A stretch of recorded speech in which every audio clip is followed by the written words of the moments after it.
अस्सलाम वालेकुम dear friends, आज हम इस लेक्चर में बात करने जा रहे हैं section 4, 5, 6 and 7 of specific relief act. इससे पहले वाले लेक्चर में हमने सेक्शन 5 को डिस्कस किया था, तो आज हम इस लेक्चर में सेक्शन 5 पर बात नहीं करेंगे, मगर सेक्शन 5 के उस लेक्चर की क्लिप्स को आज हम यहाँ पर यूज करेंगे और कुछ हद तक कनेक्शन बनाएंगे सेक्शन 4, 6 और 7 से उस लेक्चर का। तो शुरू करते हैं, बने रहिए एंड तक। बहुत सी सिचुएशंस आपको आज देखने को मिलेंगी इस लेक्चर में। बिस्मिल्लाहिर्रहमानिर्रहीम, अस्सलाम वालेकुम, welcome to LWK's channel dear friends. Dear friends, section जो 4 है वो बात करता है सेविंग्स के बारे में। सेविंग टर्म का मतलब क्या होता है वो आज आपको सेक्शन 4 में पता चलेगा। यहां से थोड़ा पढ़ें। इस सेक्शन की स्टार्टिंग में ही इन्होंने एक्सेप्शन दिया हुआ है। इस एक्सेप्शन का मतलब यह है कि except where it is herein otherwise expressly enacted, यानी इस एक्ट में, कौन सा एक्ट पढ़ रहे हैं, स्पेसिफिक रिलीफ एक्ट में, अगर कहीं पर भी किसी भी सेक्शन में अगर एक्सप्रेसली कोई दूसरी बात लिखी हुई है, कोई भी बात लिखी हुई है, तो उसको फॉलो करेंगे। अगर नहीं लिखी गई कोई भी दूसरी बात इस एक्ट के किसी भी सेक्शन में, तो फिर इस सेक्शन 4 में जो भी नीचे हैं उनको अकॉर्डिंगली हम लेंगे। उन तो वो जो फिर जो इस सेक्शन 4 में नीचे जो 3 चीजें अभी जो हम डिस्कस करेंगे वो सेव्ड रहेंगी, यानी वो काम करेंगी, वरना नहीं। वरना नहीं कब? जब इस एक्ट में कोई अगर दूसरी बात कही गई है तो इस तरह समझें कि भाई ये जो एक्ट में दूसरी कहीं भी अगर कोई भी बात कही गई है तो वो है बाप, वो है फादर। और ये जो सेक्शन 4 में जो 3 बातें हैं वो हैं बेटे। तो बाप जो कहेगा तो फिर तो वही फॉलो होगा।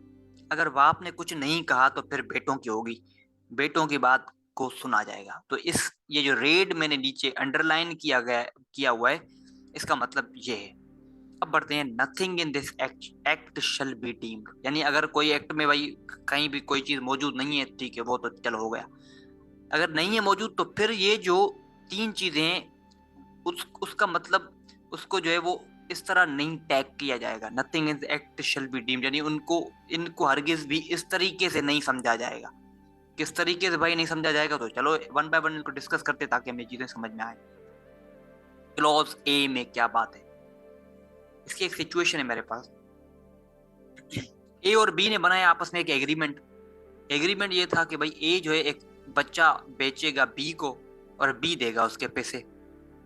ये एग्रीमेंट कॉन्ट्रैक्ट तो हो ही नहीं सकता, क्योंकि कॉन्ट्रैक्ट का सबसे बेसिक जो हम कहें एलिमेंट इंग्रेडिएंट कहें वो ये है कि वो वहां पर लॉफुल एग्रीमेंट का होना बहुत जरूरी है। अगर लॉफुल एग्रीमेंट नहीं है तो फिर वो कॉन्ट्रैक्ट नहीं हो सकता। तो यहाँ पर इस सिचुएशन हम देख सकते हैं कि this agreement is not a lawful agreement as selling child is a crime. तो ये लॉफुल एग्रीमेंट नहीं है, तो ये कॉन्ट्रैक्ट नहीं है। तो कहता है अब क्या हो रहा है कि ए ने कर दिया ब्रीच इस कॉन्ट्रैक्ट को। तो क्या अब बी जो है वो कोर्ट में जा सकता है फॉर द रिलीफ? आंसर है नहीं। ये सेक्शन 4 की क्लॉज ए ये बात करता है कि अगर कोई एग्रीमेंट जो कि कॉन्ट्रैक्ट नहीं है और उसके ब्रीच होने से अगर किसी बंदे का राइट बन रहा है जो कि यहाँ पर बी का बन रहा है, तो फिर उसको वो रिलीफ नहीं दिया जाएगा, क्योंकि वो एग्रीमेंट कॉन्ट्रैक्ट ही नहीं था। अब चाहे भले ही ए ने उसको ब्रीच क्यों ना कर दिया हो, अब ये क्लॉज ए के अंदर बी को वो रिलीफ नहीं दिया जा सकता। ये बात की गई है सेक्शन 4 क्लॉज ए में। तो ये तो एक जनरल बात है, कॉन्ट्रैक्ट एक्ट में भी हमने देखा था कि बिल्कुल ऐसा ही था कि अगर इस तरह का कोई मामला है तो फिर रिलीफ नहीं दिया सकता। तो ये एक जनरल बात है। तो ये सेविंग ये बात कर रहा है कि ये जनरल बातें हैं और ये सेव्ड रहेंगी, इनको हिला नहीं सकते आप, ये चेंज नहीं होंगी। हाँ, ये चेंज तब होंगी except where it is herein otherwise expressly enacted. यहाँ से तो ये है सिंपल सी बात, यानी अगर एक्ट में कोई अलग बात कही गई है कि भाई फॉर एग्जांपल ये बात कही गई कि सेलिंग चाइल्ड जो है वो लॉफुल एग्रीमेंट है, और अगर लॉफुल एग्रीमेंट तो यानी कॉन्ट्रैक्ट बन गया, और अगर कॉन्ट्रैक्ट की कोई बंदा ब्रीच करता है तो दूसरा बंदा उसको रिलीफ के लिए जा सकता है, तो फिर तो बात ही दूसरी हो जाएगी। तो अगर नहीं मौजूद है, अगर बाप कुछ नहीं कह रहा है, तो ये बेटा नंबर 1 है, ये बेटा नंबर 1 है, तो बेटे नंबर 1 की बात सुनी जाएगी। This is a simple thing said here in this clause A. अब बढ़ते हैं क्लॉज बी की तरफ। क्लॉज बी में right to compensation can not be defeated, ये सिंपल सी एक बात है जो कि यहाँ पर बताई गई है कि भाई जनरल बात ये है कि जब कॉन्ट्रैक्ट होता है और अगर कोई बंदा कॉन्ट्रैक्ट को ब्रीच करता है तो दूसरा बंदा कंपनसेशन के लिए कोर्ट जा सकता है कि मुझे पैसे लेकर दो क्योंकि मुझे नुकसान हुआ है। तो ये तो एक जनरल सी बात है, वो तो कंपनसेशन उसको मिल सकती है। तो कहता है कि अगर उस बंदे का भले स्पेसिफिक परफॉर्मेंस का भी राइट बन रहा हो तब भी ये कंपनसेशन का राइट उसका डिफीट नहीं हो जा सकता। उसको कंपनसेशन लेने से कोई उसको रोक नहीं सकता, ठीक है, लॉ भी उसको रोक नहीं सकता, उसको डिफीट नहीं किया जा सकता। अगर वो खुद ही सब्सटीट्यूट कर दे, यानी वो कह दे कि भाई मुझे कंपनसेशन नहीं चाहिए, मुझे स्पेसिफिक परफॉर्मेंस चाहिए, तो फिर तो अलग बात है, तो भले वो उसको फिर तो हो सकता है। और एडिशन में भी स्पेसिफिक एडिशन में भी ले सकता है। फॉर एग्जांपल वो कहे कि मुझे स्पेसिफिक परफॉर्मेंस भी दो और मुझे कंपनसेशन भी लेकर दो, तो कंपनसेशन दो से मिलेगी। और स्पेसिफिक परफॉर्मेंस के लिए अगर कोर्ट की डिस्क्रिप्शन है तो स्पेसिफिक परफॉर्मेंस भी उसे मिल सकती है इन एडिशन, तो ये होगा एडिशन सब्सटीट्यूट। तो सिंपल सी बात क्लॉज बी में ये है कि कंपनसेशन को डिफीट नहीं किया जा सकता, this is a simple thing. अब है सी, तो ये जनरल बातें, ये सेव नहीं, ये चेंज नहीं हो सकती। एक्सेप्शन जो है वो ध्यान रखें, अगर एक्सेप्शन में फादर ने कोई बात कह दी है तो फिर तो वो फॉलो होगा भाई, फिर तो ये बेटे फॉलो नहीं होंगे। अब बेटा नंबर 3 सी है, क्लॉज सी। क्लॉज सी क्या कहता है? रजिस्ट्रेशन एक्ट 1900 एक्ट में जो भी बातें की गई है और किसी भी डॉक्यूमेंट पर अगर वो बातें अप्लाई हो रही हैं तो उनको ये जो है वो एक्ट उन चीजों को रोक नहीं सकता। यानी रजिस्ट्रेशन एक्ट के ऑपरेशन को, उसकी एप्लीकेशन को किसी डॉक्यूमेंट पर ये स्पेसिफिक रिलीफ एक्ट उसको रोक नहीं सकता। हाँ, एक्सेप्शन क्या है जो कि ऊपर मैंने आपको बताया, अगर बाप कुछ कह रहा है तो फिर तो कुछ नहीं हो सकता भाई साहब। तो this is simple thing dear friend said here in this section number 4।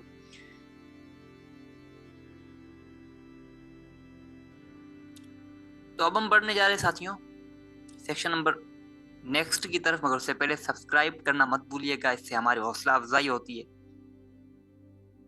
Section number 6 preventive relief.